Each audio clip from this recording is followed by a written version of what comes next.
For years, the dinner table was a battlefield where I was expected to be the silent soldier. In an Indian household, being the son isn't just a role, it is a weight you are taught to carry before you even understand what it is. My father and uncles treated my life like a project they were managing.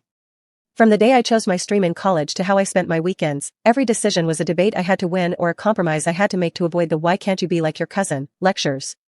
They wanted a version of me that was stable, successful, and essentially a carbon copy of their own unfulfilled ambitions. I spent my late teens turning myself into a chameleon.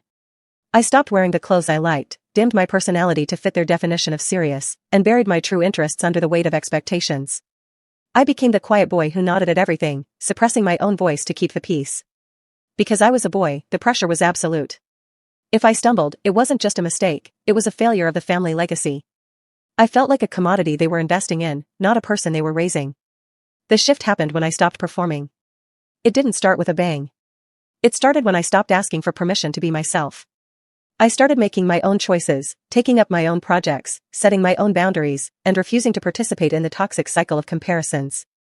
When I brought home my first real paycheck from a path they didn't approve of, or when I stood my ground during a family argument about my future, the air in the room changed. At first, they were livid. My father saw my independence as a personal rebellion, and my relatives whispered that I had become arrogant or spoiled. They tried to use guilt, the classic weapon of every elder, to pull me back into the box.